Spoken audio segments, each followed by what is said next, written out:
Hello, welcome to Unicorn Princess Tarot. So, ito po yung reading natin for Earth Sign, Taurus, Virgo, Capricorn. Take only what resonates. Hindi po ito magre-resonate sa lahat. So, kunin mo lang yung mga messages na magre-resonate para sa'yo. Sa mga hindi pa nakaka-subscribe sa ating channel, kahit na lang ng subscribe button, notification bell, ma-appreciate ko po lahat ng likes, comments, and shares. So, kahit po yung mga heart-heart lang sa comment, malaking bagay yun sa akin, guys. Sobrang na-appreciate ko yun. Nagpapakita yun ng malaking suporta sa akin. So, again, this is for Earth Sign, Taurus, Virgo, Capricorn. Let's start your reading. Earth Sign, Taurus, Virgo, Capricorn. Money ang nakikita natin dito. I can see problem, like may mga nawawala or may mga nauubos na na ipon or pera na nawawala, 'di ba? Actually, yung nakikita natin, nauubos or nawawala yung pera na yon sa ngayon dahil may malaking pagbabago na naghihintay sa'yo in the near future. Three of Pentacles, nakakita tayo ng growth sa'yo. So, maganda kung yung iba sa inyo ay nauubos ang pera mo dahil kahit papaano meron kang pinag-i-investan or maybe meron kang mga binibili na tingin mo makakatulong para sa future mo dahil ito ay talagang mag-grow at makakatulong talaga para sa'yo. So, kung ang pera mo ay ginagastos mo naman dahil ito ay mapapakinabangan mo in the future, mas maganda ang nakikita nating balik sa'yo ng mga bagay or perang nawala sa'yo. So, oo, nauubos siya ngayon, pero in the future, mas doble, triple ang nagiging balik sa'yo. Okay, the High Priestess is here, yung nakukuha natin sa'yo, Earth Sign, Taurus, Virgo, Capricorn. Napakalakas ng spiritual knowledge mo, no? Gamitin mo yon. Napakalakas, hindi mo lang alam. Hindi mo lang alam. Yung iba sa inyo, if you're working sa career ng entertainment, yan, maybe you do have TikTok, you do have YouTube, or maybe sa Facebook, Reels, ganyan. I can see success. I can see you reaching your dreams with the star. Aquarius energy, mas malayo pa ang mararating mo. Continue on doing what you are doing. And wag mong pakialaman yung sinasabi ng iba with the Seven of Swords. Alam mo ito, iwasan mo sila kasi sa totoo lang, hindi naman sila makakatulong sa future mo eh. Hindi sila makakatulong. You're building your future and you are actually near na dahil naggawa ka na ng step para ma-achieve mo yung future mo eh, di ba? Ituloy mo lang. Wag mong pakialaman kung anong sasabihin ng iba. With the Six of Swords, I can see you moving on from whatever is holding you in the past with the Eight of Swords, Gemini, Libra, Aquarius. Maganda yon. Maganda yon kasi naiaalis mo na ang sarili mo sa sitwasyon na maaaring nagpapa-stuck sa'yo in the past. Yung pagbabago, ikaw na mismo ang gumagawa sa sarili mo. Ngayon nakikita natin na natutulungan mo nga talaga na mabago ang sitwasyon at ang sarili mo. Yan.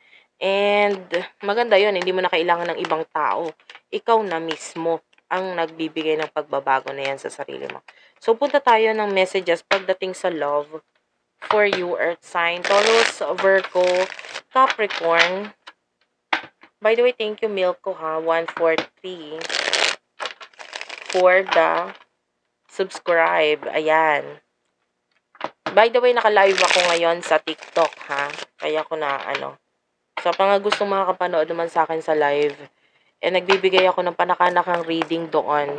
So, follow mo ako doon sa TikTok. And nag-share ako ng mga, mga papaswerte, palmistry yan. Check mo yung aking content sa TikTok. Matutuwa ka dahil magkakaroon ka ng mga ideas, no? So, yeah. Punta tayo sa love pagdating sa Earth Sign, Taurus, Virgo, Capricorn. Love reading for you, Four of Cups.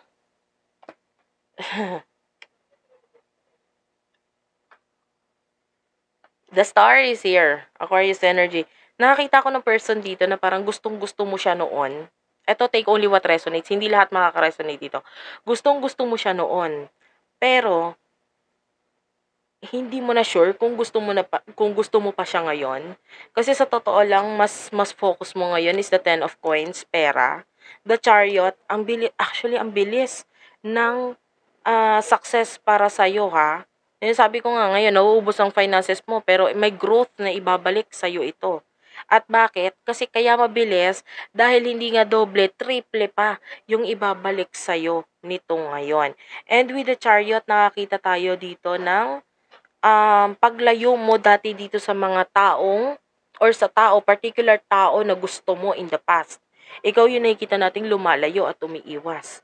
Yun ay dahil naiiba na yung priority mo with the Page of Pentacles. More on material things, pera, career, etc. O, diba? Kamustahin natin itong person na nasa isipan mo. No? For Earth sign, Taurus, Virgo, Capricorn.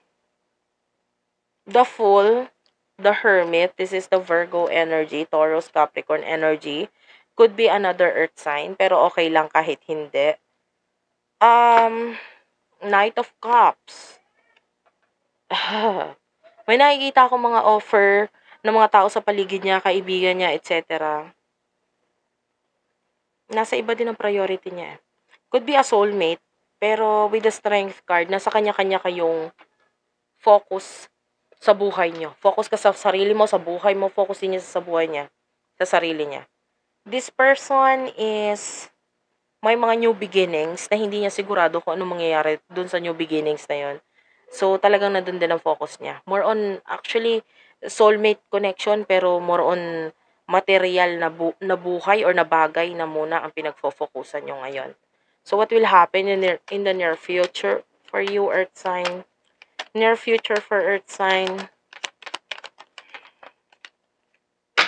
The Sun. Ayan, napakaganda. Pinakamagandang card sa tarot deck because I can see positivity in the near future for you.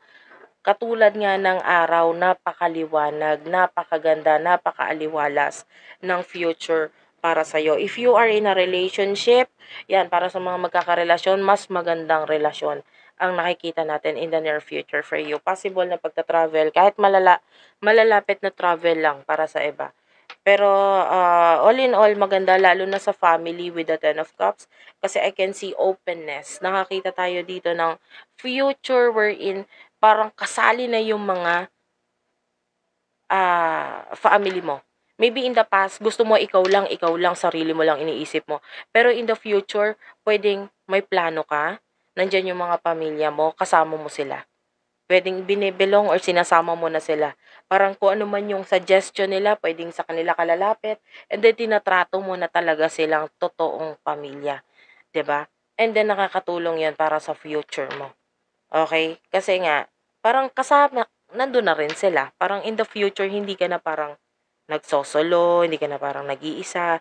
Ikaw na ito na creating possibilities or sa mga tao sa paligid mo and also at the same time, sinishare mo naman. Then, itong mga magagandang opportunity na dumadating sa buhay mo. More on material, maganda with the Knight of Pentacles. Marami kang nabibigyan ng tulong. Four of Pentacles, mas nakakaipon. So, yun ang maganda. Financially. Okay, if you're single, Death card is here, Scorpio energy. I can see you learning something in the future. May mga bagay na matututunan ka na mas mature mo pa. Okay? Dating is, yan, may mga new person, new people, so high chance of dating. Dating pa lang naman, pwedeng hindi naman agad-agad relationship kasi nga mas nagiging mature ka na eh. Anyway, thank you for watching guys. I love you all. Sana nakarelate kayo, nakaresonate kayo. Sa mga hindi pa nakaka-subscribe sa ating channel, Unicorn Princess Tarot, Madam P TV, Virgo Philippines, Dapit Hapon TV, Water Sign Philippines, Madam P Vlogs, Libra Philippines. I love you all. Thank you for watching and bye-bye.